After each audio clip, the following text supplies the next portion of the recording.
और आजमगढ़ से खबर आ रही है, निजामाबाद में पुलिस और बदमाशों के बीच मुठभेड़ हुई है। मुठभेड़ में गोली लगने से 25,000 रुपए का इनामी बदमाश चंद्रजीत उर्फ पत्तर जख्मी हो गया है। घायल बदमाश को अस्पताल में भर्ती कराया गया है। पुलिस ने मौके से पिस्टल, कारतूस, बाइक बरामद की है।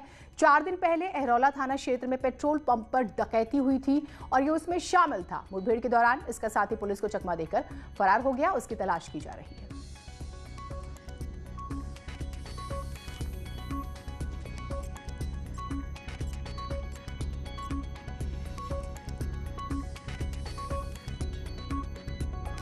तो एक इनामी बदमाश जो है, देखिए डकैती जैसी बड़ी वारदात में ये शामिल था और operation clean Uttar Pradesh police चला रही है लंबे समय से और इसे उसके तहत पकड़ा गया। हालांकि इसका एक साथी फरार हो गया जिसकी तलाश की जा रही है। अभिषेक, ताजा अपडेट्स क्या हैं? आपको बताना चाहे तो कल आगे बड़ा बदमाश 25 साल का इनामी है जो निजामाबाद थाना क्षेत्र में बड़ी वारदात को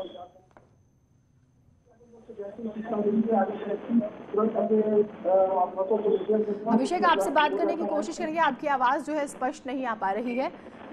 देखिए, थोड़ी सी तकनीकी खराबी की वजह से आवाज़ स्पष्ट नहीं आ पा रही। बदमाश का एक साथी मौके से फरार हो गया है, लेकिन इसे पकड़ लिया गया और फिर इसके बाद जब एक बदमाश पकड़ में आता है तो पुलिस इसके बाद बाकी के साथी जो होते हैं उन तक भी पहुंचती है। इन्वेस्टिगेशन के बाद काफ़ी समय से तलाश थी।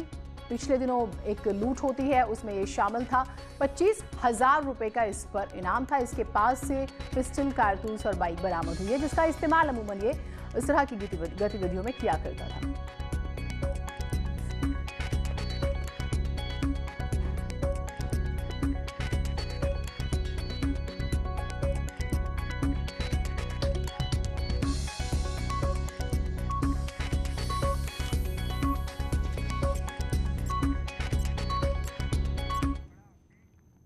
लखनऊ के गोमती नगर थाना क्षेत्र में पुलिस और बदमाशों के बीच मुठभेड़ हुई है। खबर है कि बाइक सवार बदमाशों को पीछा करने पर पुलिस पार्टी पर इन्होंने फायरिंग कर दी है। जवाबी कार्रवाई करते हुए 25,000 के नामी बदमाश स्नेही को भी गोली मारी गई जिससे उसके पैर में गोली लगी और वो जख्मी हुआ। उसका साथी बदमाश जो है वो मौके से फरार हो गया। फिलहाल पुलिस ने पिस्टल, बाइक बरामद की है। तो लखनऊ में भी देखिए पुलिस और बदमाशों के बीच मुठभेड़। कुल मिलाकर प्रदेश में जो अपराध बढ़ रहा है, अपराधी खासतौर से उनको रोकने के लिए देखिए ऑपरेशन क्लीन चला रही है पुलिस और अलग अलग जगहों पे जहां से भी इंफॉर्मेशन आती है वहां पर ही बड़ी कार्रवाई की जा रही है। 25,000 का इनाम स्नेही पर भी था। पुलिस के ऊपर उन्होंने फायर कर दिया। इस फायर में आत्मरक्षा हेतु पुलिस ने कंट्रोल फायर किया और उसमें एक व्यक्ति को गोली लगी। बाद में ये आइडेंटिफाई हुआ, ये व्यक्ति का नाम राम सोनई है, सीतापुर का है। इसके अच्छी खासी लंबी चौड़ी आपराधिक इतिहास है। इनफैक्ट इसी थाना क्षेत्र से ये एक मुकदमे में वांछित भी है। दूसरी जो क्रिमिनल है उसके लिए टीम लगी हुई है। खबर सुल्तानपुर से आ रही है। 2 बदमाश गिरफ्तार हुए हैं। पुलिस और बदमाशों के बीच मुठभेड़ हुई है और मुठभेड़ के बाद दोनों को गिरफ्तार किया गया है। इनका एनकाउंटर किया गया और उसमें ये जो है गिरफ्त में आए हैं। धनपतगंज रोड पर यह एनकाउंटर हुआ है और ये 2 बदमाश गिरफ्तार। तो बदमाशों की खैर नहीं। उत्तर प्रदेश पुलिस जिस तरह से काम कर रही है एक्शन में, और आप देख रहे हैं कि काफी प्रदेश की जो छवि थी वो भी खराब हो रही थी, लेकिन अब उसमें भी काफी सुधार।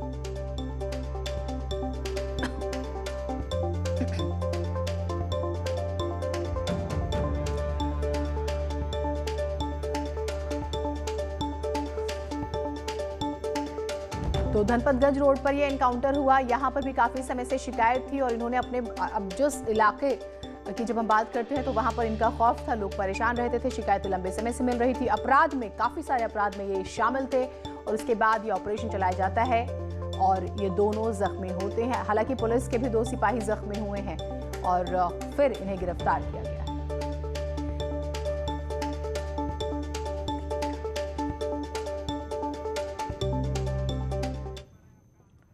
आलोक हमारे साथ, हमारे सहयोगी जुड़े हुए हैं। आलोक, पुलिस इन तक कैसे पहुंचती है? ताजा अपडेट्स क्या हैं?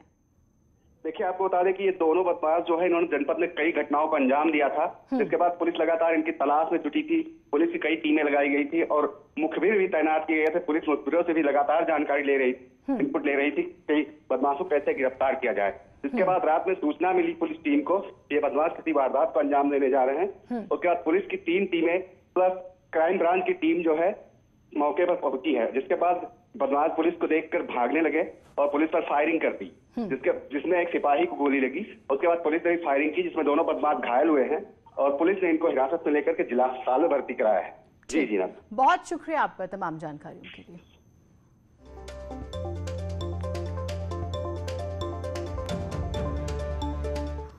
तो सुल्तानपुर के बाद बात बहराइच की कर लेते हैं। दारोगा पर लूट का केस दर्ज हुआ है। दारोगा और लेखपाल समेत 4 पर यह केस दर्ज हुआ है। कोर्ट के आदेश पर यह केस दर्ज किया गया। हजूरपुर थाना क्षेत्र का मामला है।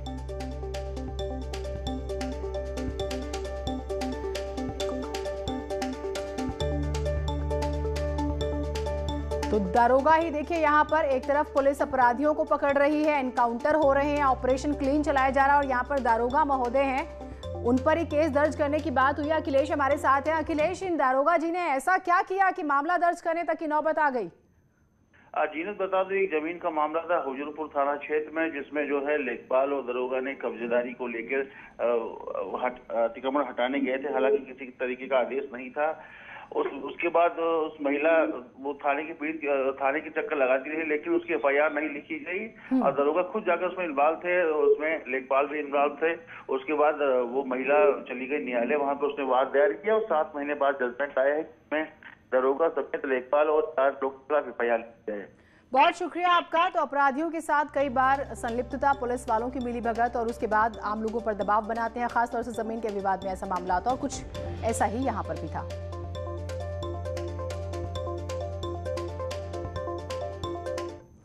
उधर फतेहपुर में धाता कोतवाली पुलिस ने चोरी लूट की वारदात को अंजाम देने वाले एक शातिर गिरोह का खुलासा किया है। पुलिस ने गिरोह के 4 सदस्यों को गिरफ्तार किया है। पकड़े गए बदमाशों के पास से एक 12 बोर का अवैध तमंचा, 3 जिंदा कारतूस, 8 चोरी के मोबाइल, नकदी भी बरामद किए हैं। SP सतपाल अंतिल ने बताया है कि पकड़े गए बदमाश बेहद ही शातिर किस्म के हैं, जो इलाके में मोबाइल शॉप में चोरी और राहगीरों से लूट किया करते थे।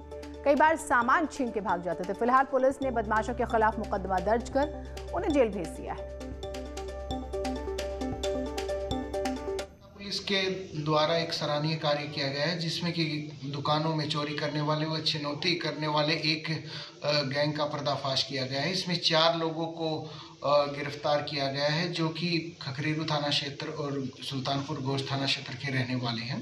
इन लोगों के द्वारा पूर्व में कई सारी चोरी और छिनौती की घटनाओं को अंजाम दिया था, जिसके संबंध में आज इनसे करीब 8 मोबाइल फ़ोन बरामद किए गए हैं, 1 तमंचा और कारतूस भी बरामद किए गए हैं। जो मोबाइल फ़ोन बरामद है उनकी कीमत करीब 1 लाख रुपये है और इनको माननीय न्यायालय के समक्ष पेश किया जाए।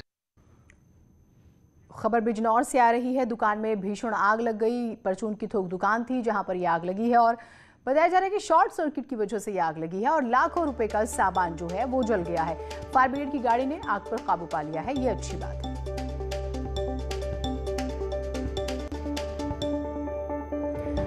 तो तस्वीरें आप देखकर अंदाजा लगा सकते हैं आग कितनी ज्यादा खतरनाक थी। काफी फैल गई थी ये और जब तक फायर ब्रिगेड की गाड़ी आती काफी नुकसान जो है हो चुका था। हालांकि थोक दुकान थी तो आप समझते हैं कि कई तरह का सामान होता है और वजह यह आ रही है कि शॉर्ट सर्किट की वजह से ये आग लग गई थी।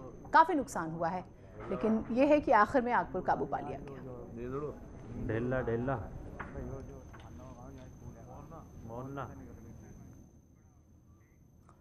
बदायूं में शारीरिक शोषण का शिकार एक युवती पर तेजाब से हमला हुआ है।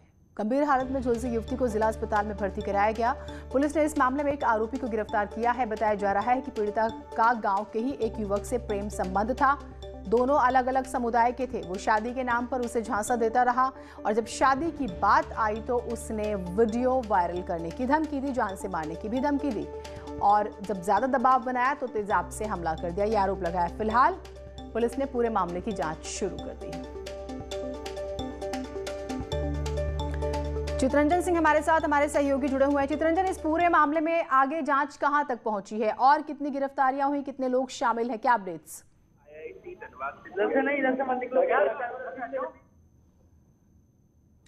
शायद भीड़ भाड़ वाली जगह पर है चितरंजन, इस वजह से आवाज जो है वो नहीं आ पा रही है। बात करने की कोशिश करेंगे। देखिए, प्रेम संबंध का मामला था, दोनों अलग अलग समुदाय से थे और जब शादी करने की बात आती है तो लड़के ने वीडियो वायरल करने की धमकी दी।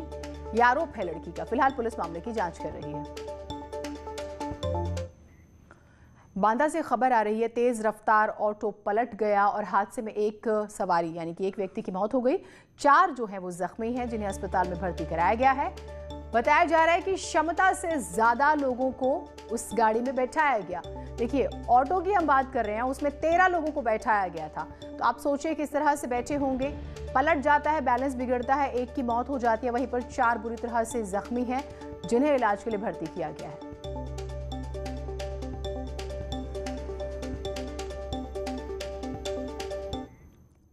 फतेहपुर में पति से मामूली सी बात को लेकर पत्नी का झगड़ा हो गया।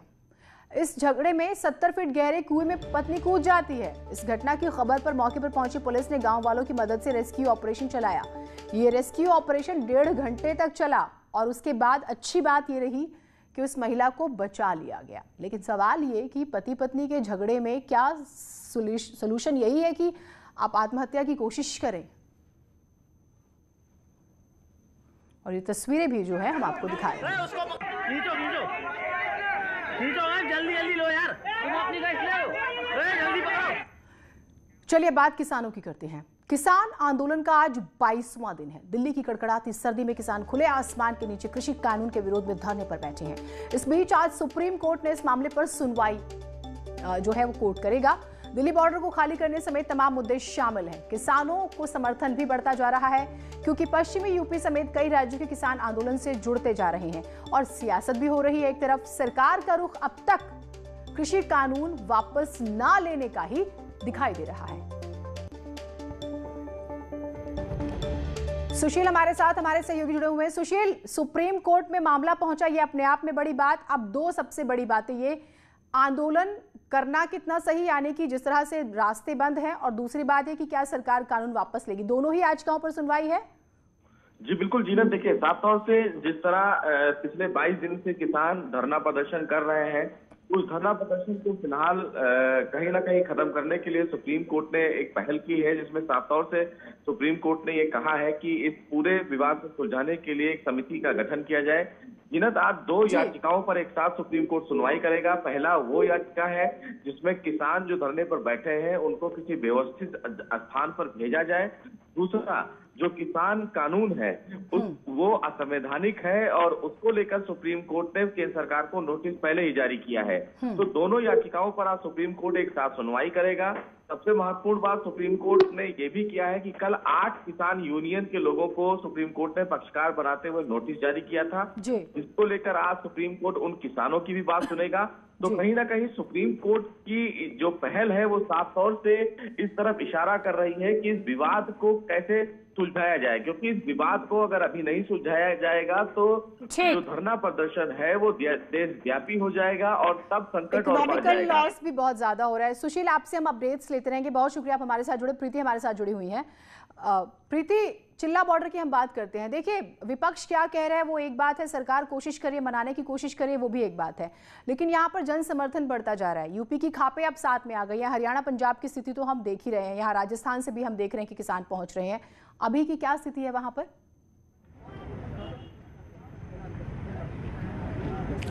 बिल्कुल आप सही कह रही हैं कि जो किसान जो प्रदर्शन पे बैठे हुए थे, तो अगर मैं सिर्फ चिल्ला बॉर्डर की बात करूं तो चिल्ला बॉर्डर पे ही दिन ब दिन जो किसानों की जो संख्या है वो लगातार बढ़ती जा रही है। खाप पंचायतों ने पंचायत करके इनका साथ दिया है और साथ ही अगर हम राजनीतिक पार्टियों की बात हटा भी दें तो भी जो किसानों के जो और संगठन है वो भी इनका साथ दे रहे हैं। आज 11 बजे चिल्ला बॉर्डर पर ही किसान यूनियन का एक और संगठन है जो यहाँ पर बैठेगा, वो यहाँ पर आके प्रदर्शन करेगा। उनका कहना है कि जब तक बिल वापस नहीं होगा वो ऐसे ही बैठे रहेंगे।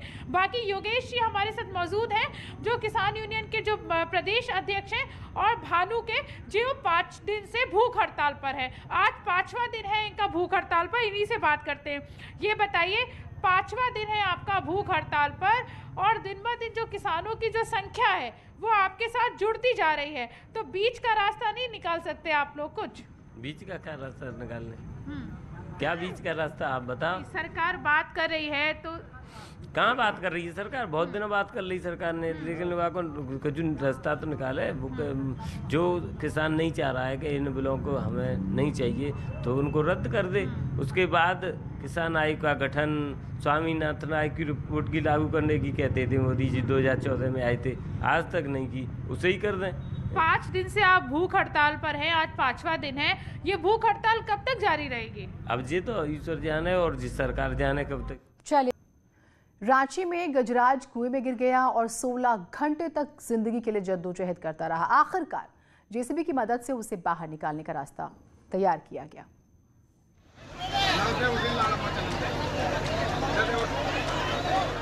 200 किलो वजनी ये हाथी पानी से भरे कुएं में गिर पड़ा है, लेकिन उसे बाहर निकलने का रास्ता नहीं मिल पा रहा है।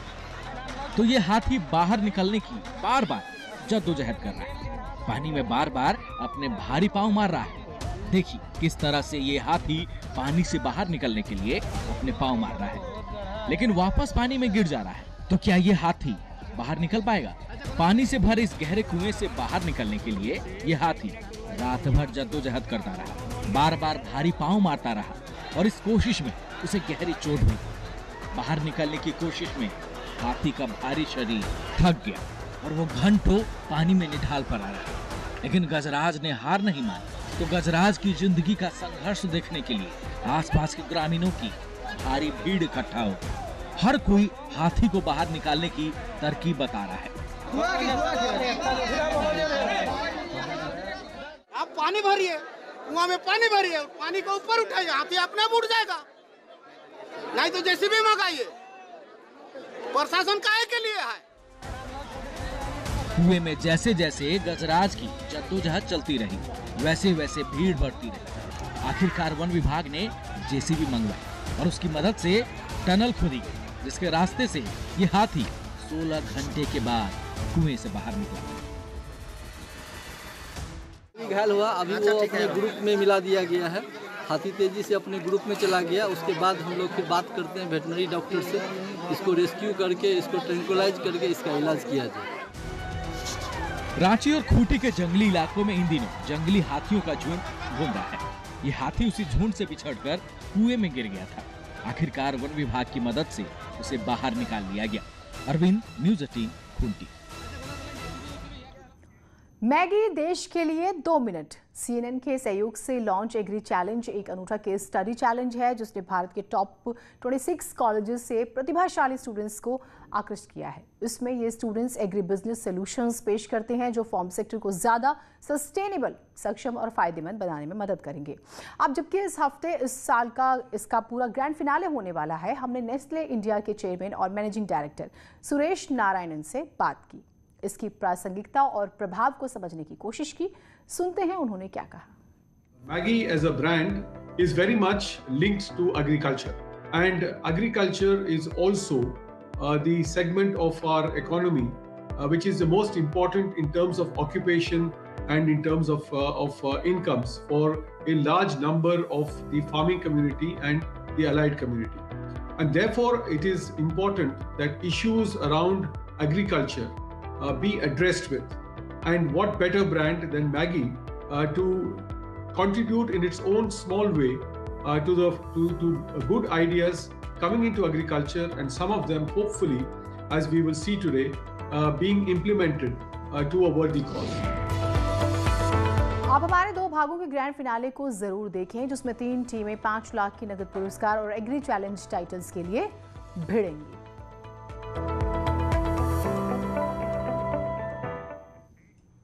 एक छोटा सा ब्रेक के बाद खबरें उत्तराखंड से।